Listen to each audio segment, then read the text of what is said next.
السلام علیکم ورحمۃ اللہ وبرکاتہ۔ بسم اللہ الرحمن الرحیم، نحمدہ ونصلی علی رسولہ الکریم، اما بعد۔ رسول اللہ صلی اللہ علیہ وسلم کی سیرت کا ذکر چل رہا تھا۔ اس سے پچھلے درس میں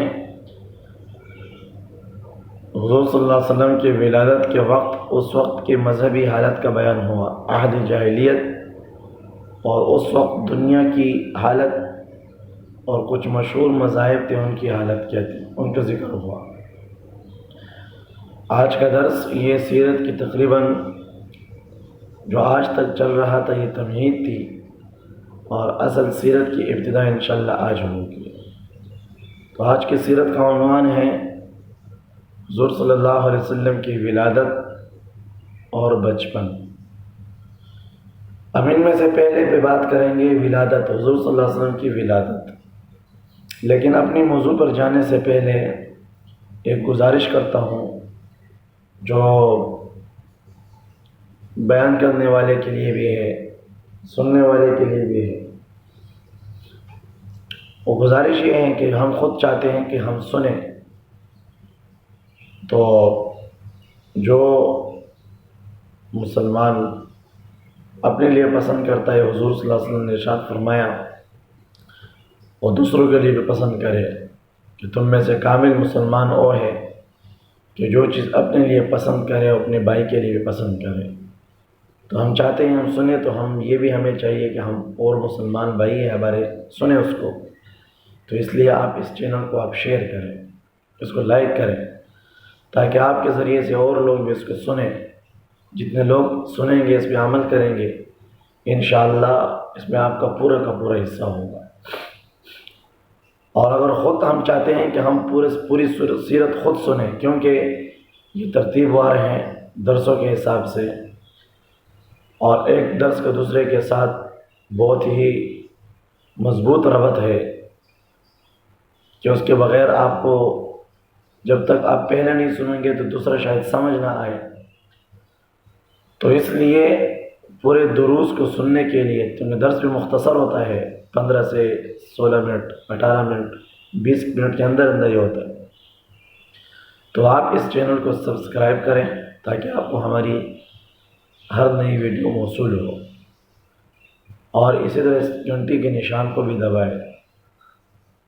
جو شکایت ہو، جو مسئلہ ہو، جو بات سمجھ میں نہ آئے، یا ایسا کوئی مسئلہ ہو جائے، انسان ہے، انسان خطا کار ہے، غلطی بھی ہو سکتی ہے، عاجز ہے، کمزور ہے، تو جہاں غلطی ہو جائے کمنٹ میں وہ غلطی کی آپ جو ہے اصلاح بھی کر سکتے ہیں، آپ بتا بھی سکتے ہیں، اطلاع بھی کر سکتے ہیں۔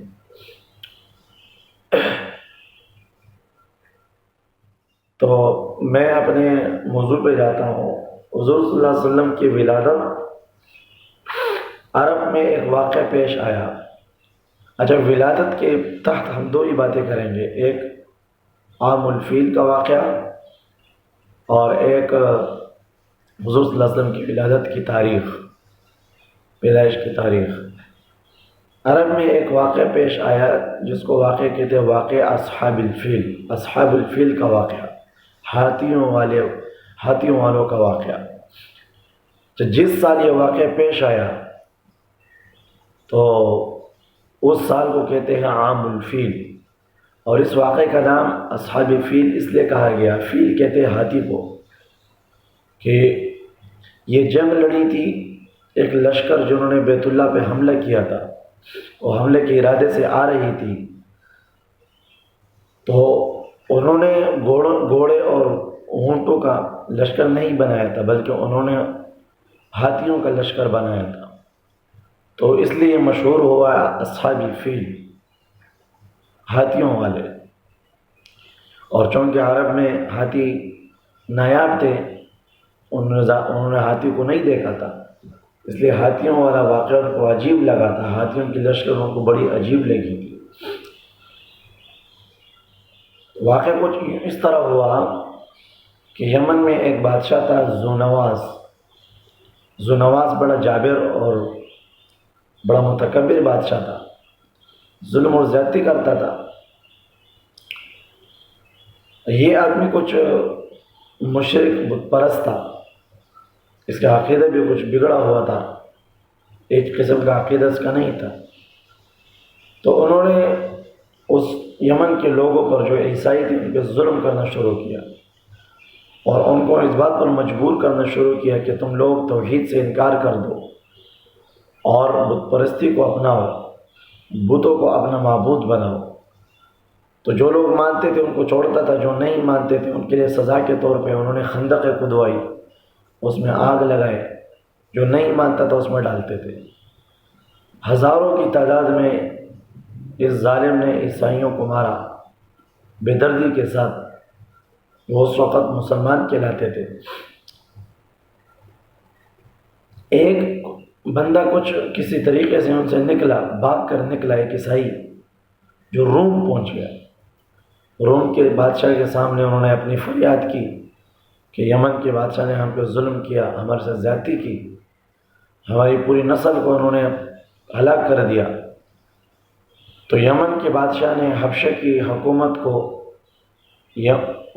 روم کے بادشاہ نے یمن کی حبشہ کی حکومت کو ان کو پیغام دیا کہ آپ یمن کے لوگوں کی مدد کریں۔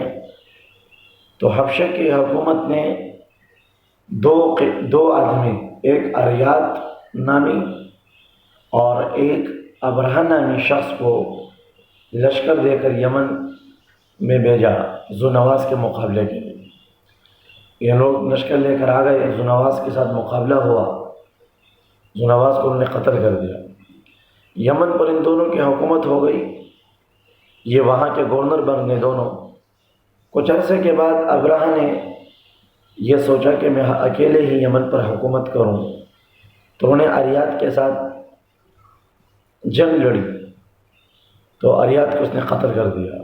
اریات کو قتل کرنے کے بعد اب پوری یمن پر حکومت اب اکیلے ابرہہ کی ہو گئی۔ یہ چلتی رہی اس کی حکومت۔ کچھ عرصے کے بعد انہوں نے یہ خواب دیکھنا شروع کیا کہ کیوں نہیں اپنی حکومت کو یمن سے نکال کر مکہ کی طرف بڑھایا جائے، تاکہ بیت اللہ بھی میرے ماتحت ہو جائے، مکہ اور مدینہ۔ تو اس نے اس ارادے سے کہ بھئی لوگ یہاں یمن سے جاتے ہیں بیت اللہ طواف کے لیے، لوگوں کو کہا کہ آپ وہاں دور کیوں جاتے ہو؟ انہوں نے قلیس کے نام سے، صنعاء یمن میں قلیس کے نام سے ایک بیت اللہ کی شکل بنائی، خرچہ بھی کیا اس پہ، لوگوں سے کہا کہ آپ وہاں جاتے ہو دور، وہاں اس سے گھومتے پھرتے ہو، طواف کرتے ہو، یہاں تمہارے لیے یمن میں نے بنا دیا قریب میں، اسی کا طواف کیا کرو۔ اس بات کی خبر جب عرب کو ہو گئی، مکے والوں کو، تو چونکہ وہ ان کو بڑا، ان کو تو خبر تھی، پتہ تھا کہ یہ تو اللہ کا گھر ہے، یہ تو اس کی توہین ہے کہ آپ اس کی شکل میں کسی اور جگہ بنائیں، اور زمین پر صرف ایک ہی ہے، دوسرا کوئی نہیں بن سکتا، طواف صرف اور صرف بیت اللہ کی ہو سکتی ہے، کسی اور جگہ بیت اللہ نہیں بن سکتا۔ تو ایک شخص نے آ کر اس قلیس جو انہوں نے بیت اللہ اپنے نام کا بنایا تھا، اس قلیس میں جا کر گندگی کر دی، پیشاب پخانہ کر دیا۔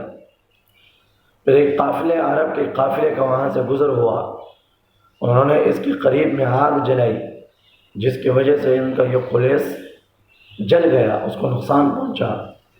ابرہہ تو ایسے بھی عرب پر حکومت کے لیے بہانہ چاہتا تھا، اب اس کو بہانہ مل گیا۔ اب اس نے ارادہ کیا کہ اب میں بیت اللہ کو گراؤں گا، چھوڑوں گا نہیں، تم لوگوں نے میرے بیت اللہ کو کیوں توڑا، اس کی توہین کیوں کی؟ انہوں نے ہاتھیوں کا لشکر تیار کیا۔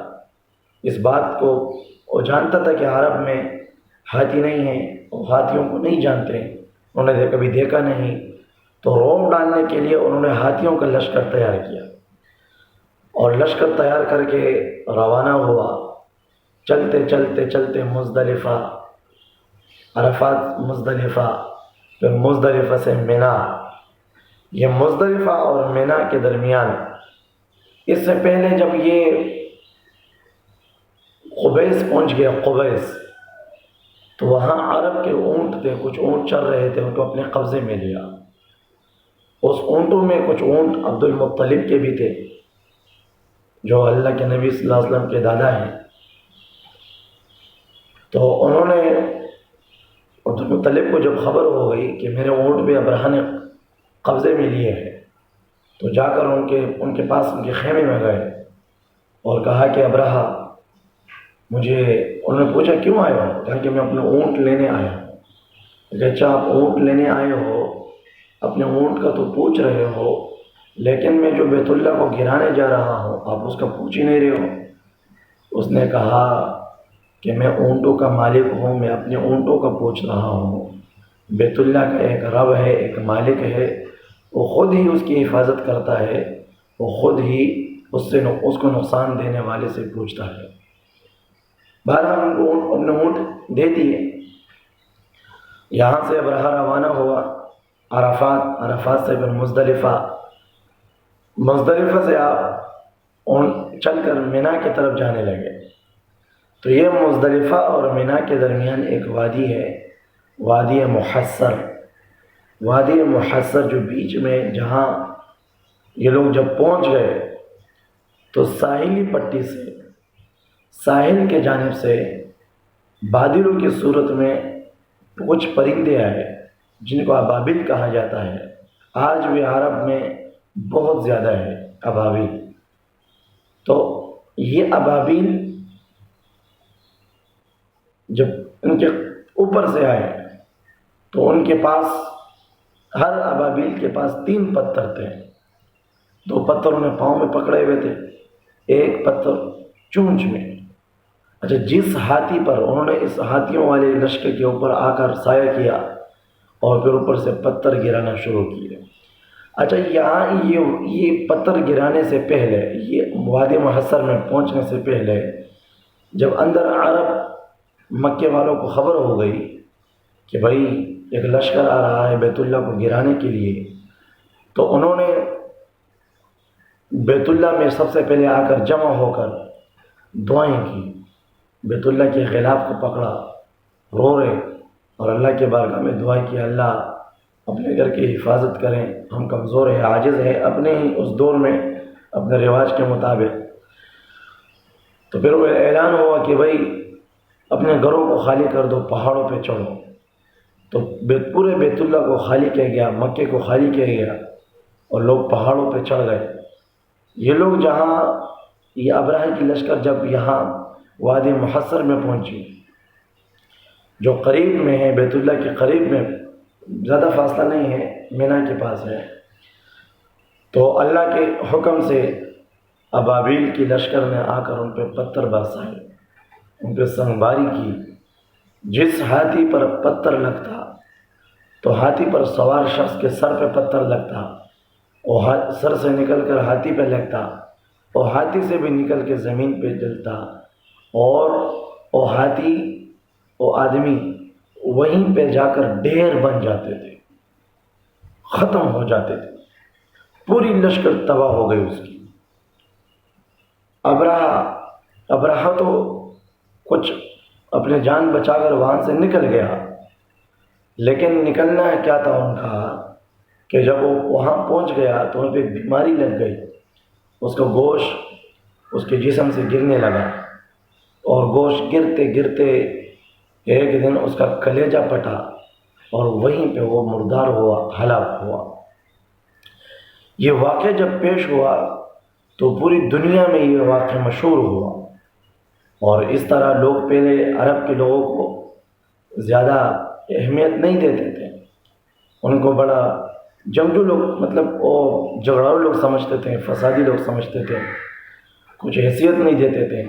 لیکن اس واقعے کے بعد پوری دنیا کی نظر میں بیت اللہ کی عظمت بیٹھ گئی۔ ایک دوسری بات یہ ہوئی کہ پوری دنیا کی حکومت میں، حکمرانوں میں یہ بات انہوں نے تسلیم کر لی، اور کہ بیت اللہ پہ حملہ کرنا یہ کسی شر سے خالی نہیں ہے۔ تو بیت اللہ پہ حملہ کرنے کے لیے وہ سوچتے بھی نہیں تھے، عرب کی وہ تعظیم ہوتی تھی۔ پھر عرب کے قبیلے، مکہ کے لوگ دنیا کے جس کونے میں جاتے تھے لوگ پوچھتے تھے کہاں سے آئے ہو؟ کہا کہ ہم مکہ سے آئے. کہا اچھا، جہاں وہ ہاتھیوں والا واقعہ پیش آیا تھا اور جن پہ غیبی مدد سے پتھر گرائے گئے تھے، کہا کہ ہاں وہی ہے. تو ان کا عزت کرتے تھے، احترام کرتے تھے. اس سے پہلے عرب کے لوگوں کو کوئی دیکھتے بھی نہیں تھے، کوئی ان کے ساتھ سلام دعا بھی نہیں کرتے تھے. اور ابھی جانے کے بعد ہر آدمی اس کو اپنے مہمان سمجھتا تھا کہ بھئی یہ وہاں کے لوگ ہیں جہاں ایک اللہ کا گھر قائم ہے، اور یہ وہاں کے لوگ ہیں. اگر وہاں کوئی برے ارادے سے جاتا ہے تو اس پہ ضرور کوئی نہ کوئی آفت آتی ہے. تو اس طریقے سے دنیا میں عرب کی عظمت اور دنیا میں عرب کے لوگوں کی ہیبت بیٹھ گئی. جب یہ واقعہ پیش آیا، اس واقعے کے تقریباً 50 یا 55 دن بعد حضور صلی اللہ علیہ وسلم پیدا ہوئے. اب یہ حضور کا معجزہ ہے. اللہ نے حضور کو جب پیدا فرما رہے تھے، اس سے پہلے اللہ نے اپنے نبی جس قوم میں پیدا ہونا تھا اور جس قوم میں اللہ تعالیٰ پیدا فرما رہے تھے، اس قوم کو پوری دنیا میں ایک عظمت اور ایک بڑھوتری حاصل ہونی چاہیے تھی. اللہ نے وہ کر دیا ایک ہی واقعے سے. اور اللہ نے تو قیامت تک یہ ایک عبرت کا نشان بنایا. جو بھی بیت اللہ کو گرانے کی نیت سے، بیت اللہ کے خلاف غلط ارادے سے وہاں جائے گا، ضرور کسی آفت میں مبتلا ہوگا. کیونکہ بیت اللہ اللہ کا گھر ہے، اس کی حفاظت کا وعدہ بھی اللہ نے کیا ہے، بلکہ ہر مسجد کی حفاظت کا وعدہ اللہ نے کیا ہے. تو حضور صلی اللہ علیہ وسلم کی پیدائش یہ تقریباً سن 6 ہجری کے قریب میں ہوئی. 570 عیسوی میں، ہجری نہیں عیسوی، 570 عیسوی. اور عام الفیل کا سال، جس سال عام الفیل کا واقعہ ہوا. اور علماء کا اس میں مختلف اقوال ہے کہ آپ ربیع الاول کے مہینے میں تو پیدا ہوئے، اس میں تو کوئی شک نہیں. لیکن آپ ربیع الاول کے مہینے میں کس تاریخ کو پیدا ہوئے؟ بعض علماء نے 12 تاریخ بتایا، بعض نے 8 تاریخ بتایا. بعض فرماتے ہیں کہ راجح قول 8 ہیں، بعض کہتے ہیں کہ راجح قول 12 تاریخ ہے. بہرحال 12 بھی ثابت ہیں، اور ولادت اور پیدائش کے لیے 8 بھی ہے. لیکن جمہور علماء سلف ان کا اتفاق ہے اس بات پر کہ حضور صلی اللہ علیہ وسلم کی ولادت 8 ربیع الاول کو ہوئی ہے. فجر کے وقت حضرت عبداللہ کے گھر میں ان کی ولادت ہوئی. اور آپ صلی اللہ علیہ وسلم پیدا ہوئے تو آپ ماں کے پیٹ میں 6 مہینے کے تھے کہ آپ کے والد کا انتقال ہو گیا تھا. عبد المطلب نے اپنے بیٹے عبداللہ جب قربانی دینے کے بعد ان کے جگہ پہ اونٹوں کو ذبح کیا گیا تھا، تو بنو زہرہ قبیلے میں انہوں نے ان کے ساتھ رشتہ کیا. اس میں ایک خاتون تھی حضرت آمنہ، ان کا رشتہ مانگا. حالانکہ اس سے پہلے اس کے بہت سے رشتے آئے تھے، لیکن انہوں نے اس رشتوں کو ٹکرایا تھا. اب اللہ کا فیصلہ تھا کہ حضور کی ولادت کے لیے ایسی عورت کو چنا جائے کہ جو پورا نسب کے لحاظ سے پاک عورت ہو، اونچی عورت ہو. تو بنو زہرہ کے قبیلے میں حضرت آمنہ کے ساتھ حضرت عبداللہ کی شادی ہوئی. اور حضرت عبداللہ پھر کچھ عرصے بعد شام گئے تجارت کے لیے. شام سے واپسی پر جب مدینہ منورہ پہنچے تو وہاں پہنچے آپ بیمار ہو گئے، اور بیمار ہونے کے بعد کچھ ہی دنوں کے بعد انتقال ہوا. ان کی قبر، یہ مسجد نبوی کی توسیع اور کشادگی کے بعد حضرت عبداللہ کا قبر اسی میں آیا ہے. کشادگی کے بعد وہ حضرت عبداللہ کا قبر بھی اسی زمین میں آ چکا ہے. اسی جگہ پہ حضرت عبداللہ کا قبر تھا. آپ حضور صلی اللہ علیہ وسلم تقریباً 6 مہینے کے ماں کے پیٹ میں تھے کہ آپ کے والد کا انتقال ہوا اور آپ پیدا ہوئے. ولادت سے پہلے آپ کی والدہ حضرت آمنہ نے خواب دیکھا کہ میں دیکھ رہا ہوں کہ میرے منہ سے ایک نور نکلا. تو جب اللہ کے نبی کی ولادت ہوئی تو ان تعبیر سمجھ میں آ گئی کہ اس سے مراد اللہ کے حبیب اور اللہ کے محبوب تھے، جو دونوں جہانوں کا سردار ہیں، اور رات اندھیرے جہالت کے لیے اللہ کی طرف سے بھیجا ہوا ایک نور ہے۔ اللہ تعالی ہمیں عمل کی توفیق عطا فرمائے۔ آئندہ انشاءاللہ بچپن کے حوالے سے حضور اللہ صلی اللہ علیہ وسلم کے بچپن اور اس میں بات ہوگی اگلے درس میں۔ بچپن حضور صلی اللہ علیہ وسلم کے بچپن، تو اس میں کفالت بھی ہے اور اس میں رضاعت بھی ہے، انشاءاللہ اس کو آئندہ درس میں بیان کریں گے۔ السلام علیکم ورحمۃ اللہ۔